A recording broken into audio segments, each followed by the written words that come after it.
उठना चाहिए। देखो, यदि जीवन को सार्थक करना है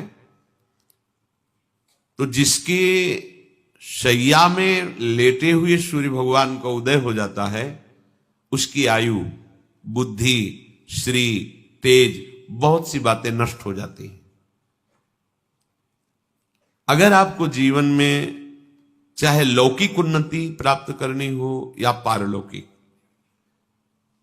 प्रातःकालीन कम से कम सूर्य उदय होने के 2 घड़ी पहले, 24 दूनी 48 मिनट, अभी सूर्य उदय होने में 48 मिनट हैं, आपने सैया छोड़ दिया, इसके आगे नहीं। सूर्य उदय होने के 48 मिनट पहले आप सैया से हट जाएं। अगर आप रात्रि में जगे हैं तो सूर्य उदय होने के 48 मिनट बाद फिर आप सो जाएं। लेकिन वो जो बीच का समय, प्रातःकालीन संध्या भुवन भास्कर भगवान पधार रहे हैं, वो आप सो रहे हो, तो आपकी आयु, आपका वैभव, आपकी बुद्धि, ये सब नष्ट होने लगती है, पता नहीं चलता लोगों। देखो कहां तेजवान चेहरे दिखाई दे रहे हैं, खूब तो सब खा पी रहे हो, खाने पीने क्या तेज एक अलग होता है, भागवतिक तेज अलग होता है। ब्रह्म मुहूर्त में उठे, प्रभु का स्मरण किया, जो 2-4 नाम ही सही, अपने बड़े बुजुर्गों को, गुरुजनों को भावना से प्रणाम किया। और पहली बात, शरीर स्वस्थ रखने के लिए गर्म जल किया, हल्का, आधा लीटर से 1 लीटर तक जल पिया, भगवत भाव अर्पित करके, वज्रासन में बैठकर। आप लोग दिनचर्या को नहीं करते हैं तो आप ब्रह्मचर्य को पचा नहीं सकते। ध्यान रखना, ब्रह्मचर्य कोई छोटी मोटी शक्ति नहीं है, उसको पचाने के लिए आपकी दिनचर्या दिव्य होनी चाहिए। फिर इसके बाद आप 5 मिनट 10 मिनट टहलिए, फिर सो जाइए। फिर जो शौचाचार की पवित्रता बताई गई उसके अनुसार आप स्नान आदि करके, पवित्र वस्त्र धारण करके, जैसे कोई महान व्यक्ति आ रहा है तो हम उसके आदर के लिए खड़े हो जाते हैं, ऐसे भुवन भास्कर पधार है, हाथ जोड़कर प्रणाम किया, अर्घदान किया, गुरु मंत्र जपा, आदि आदि। अब पड़े हो आप कि हम तो 2-3 बजे तक जगे हैं, ऐसा अगर आप भजन में जगे हैं तो भी सूर्य उदय के समय आप उठ जाइए। आपके गुरु आवे तो क्या आप सोते रहेंगे क्या? तो जगत गुरु हैं भुवन भास्कर, परम ज्ञान स्वरूप हैं, गायत्री छंद रूपी घोड़े हैं इनके रथ के, स्वयं भगवान अरुण देव सारथी हैं। और भगवान पीछे वर्णन किए, मैं ही सूर्य रूप से जगत को प्रकाशित करता हूं और ताप के द्वारा जल को सोख कर मैं ही वर्षा कराता हूं। भगवान का आदर करना। जो सूर्योदय तक सोते हैं उनकी बुद्धि में भागवतिक बातें, अध्यात्म बातें आ जाए, मेरी समझ में नहीं आता। अगर आप थोड़ा भी शरीर स्वस्थ रखना चाहते हैं तो जैसे नियम से भजन वैसे व्यायाम आवश्यक है। सबसे प्रार्थना है, ये दवाइयों के बल पर जीना बंद करो। शरीर में जितनी आवश्यकता जल की है, अगर उतना नहीं जाएगा तो आपकी एसिड बनेगी, फुंसियां निकलेंगी, कब्ज बनेगा, कई परेशानी। हम साधकों को कहते हैं, कभी कभी जैसे पूछते हैं कितना जल पिया, वो अभी तो पिया नहीं। अच्छा, ये शरीर है, ये एक गाड़ी है, कोई सच्चिदानंद नहीं है। उचित आहार, उचित जल, व्यायाम के लिए तो समय नहीं। और भी 10 दिन बीमार पड़ोगे फिर देखो, आप कहते हैं समय नहीं है, हमने अपने बीमार स्थिति की दिनचर्या को बताया। शीत धाम की 2 बजे उठना, जो आपको बोल रहे हैं ऐसे ही दिनचर्या करते, और 45 मिनट व्यायाम। इसके बाद तुरंत प्रणाम करके वृंदावन की परिक्रमा, फिर आके श्री जी की मंगला, फिर आके 9 बजे तक गुरुदेव भगवान की सेवा में, फिर वहां से आके श्री जी का श्रृंगार, फिर भिक्षावृत्ति आदि 12-1-2 बजे तक। कोई चाय, कोई पानी, कोई ऐसा कुछ नहीं कि बाल भोग, कुछ नहीं था ही नहीं। जिंदगी में 100 ग्राम दूध नहीं खरीदा कि भाई हमारा दूध बंद, कभी नहीं ऐसा। पर कभी ऐसा महसूस नहीं हुआ कि मैं बहुत कमजोर हूं। ब्रह्मचर्य को पचाने के लिए बहुत शरीर को क्रियाशील होने की आवश्यकता है। या तो प्राणायामों के द्वारा, आसनों के द्वारा वो अब ना आसन है, न प्राणायाम है, न व्यायाम है, और फिर क्या, कैसे भावना आपकी भगवत भावना बनेगी? तो एक प्रमाद स्थिति, एक छिन्न भिन्न खिन्न स्वभाव, नहीं बात बनेगी। अध्यात्म का साधक जो होता है, नवीन खिला हुआ कमल जैसा, मुख प्रसन्न तन तेज विराजा, कीने से रामचंद्र कर का। कोई असाध्य रोग, कोई बहुत पीड़ा, वो बात अलग है, नहीं तो ऐसा वो जैसे कमल खिला होता है ऐसे खिला रहता है। क्यों? हर समय चिंतन सही, आचरण सही, सब कुछ सही। जो भगवत भावना विहीन जीवन है वो मुर्दा जीवन है। जिन हरि भगति हृदय नहीं आनी, जीवित सब समानते प्राणी। वो जान नहीं रहे, मुर्दे जैसा जीवन है। क्या जीवन का महत्व?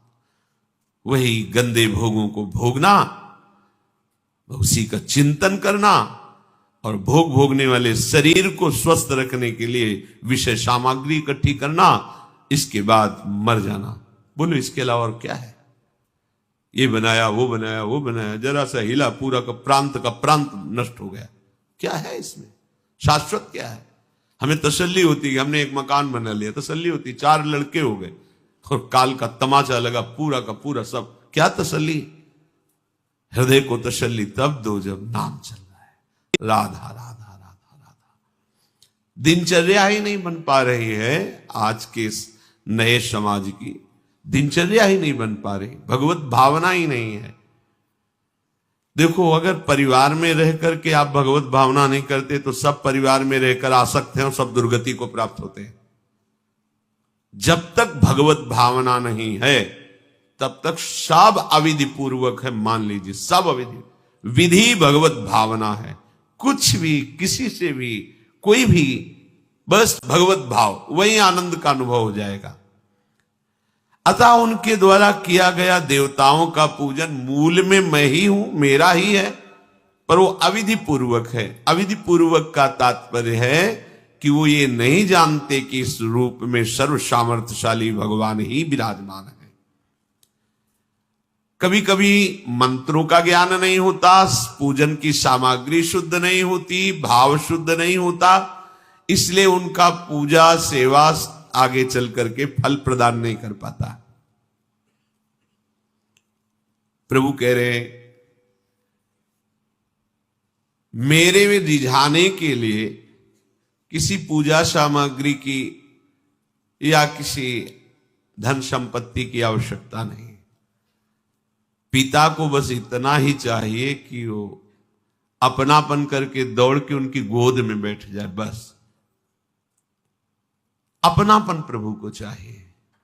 माया की भूल भुलैया से वापस लौटिए और एक बात केवल बैठ जाए अगर हृदय में कि मेरे प्रभु, अब मैं थक गया हूं, यहां कोई मुझे सहारा देने वाला नहीं, अपना नहीं, नाथ मुझे अपना बना लो। ये बहुत बड़ी बात है हृदय की। किसी के बहुत भाग्यशाली होगा, उसके हृदय में बात आएगी। प्रभु उसकी रुचि का विषय बन जाते हैं। प्रभु जहां वो ऐसा भावना करता है और उसकी रुचि हो जाती है प्रभु में। जैसे हमारी विषयों में रुचि, ऐसे प्रभु में रुचि हो जाती है। अब वो जो भी करता है सब पूजा हो जाती है। ये रात से जल्दी सबको समझ में नहीं आता। ध्यान दीजिए, भगवत भावना विहीन आप जो भी कर रहे हैं वो सब अविधि पूर्वक है, भगवान कह रहे हैं।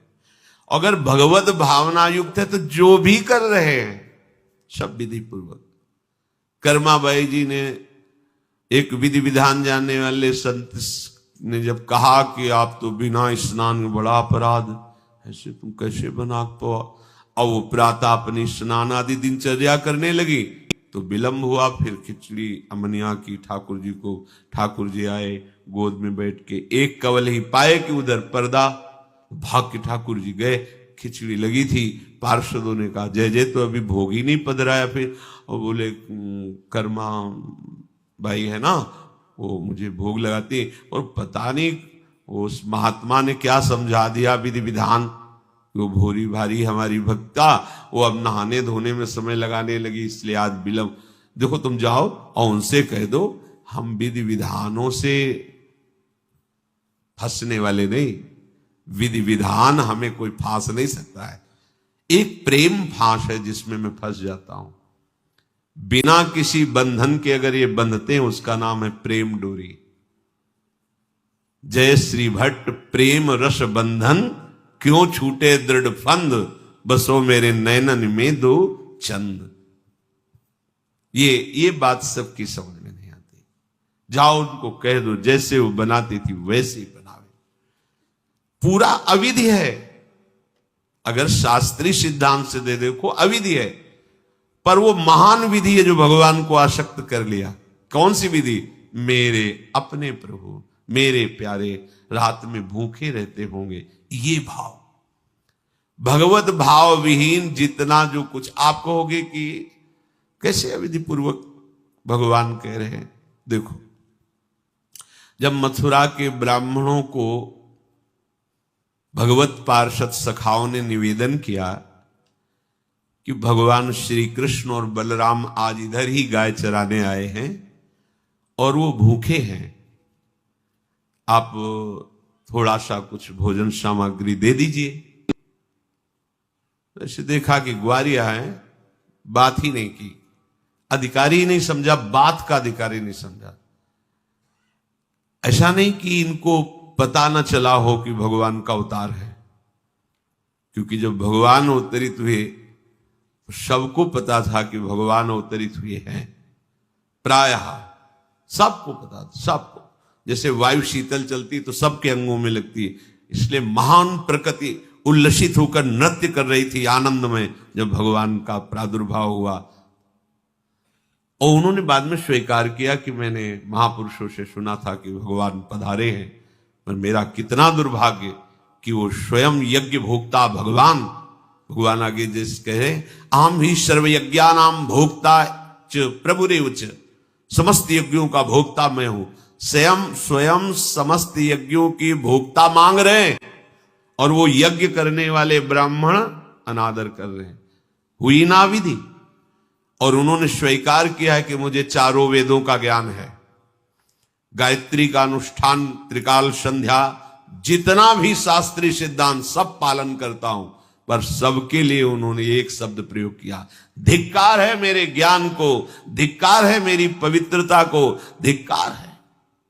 स्वयं यज्ञ भोक्ता भगवान मांगे और हमने बात भी नहीं की। पर अहो भाग्य हमारे कि हमारी पत्नियां ऐसी निकली जो हमारी बात बन गई, भगवत साक्षात्कार करने वाली। वहां कौन सी विधान का पालन कर रही? एक ही विधान, केवल अपने श्याम सुंदर मेरे प्रभु की चर्चा सुनकर प्रभु में आसक्ति हुई, आसक्ति ने प्रभु का साक्षात्कार करा दिया। भगवत भावना विहीन बड़े से बड़ा कार्य प्रभु को बिल्कुल पसंद नहीं।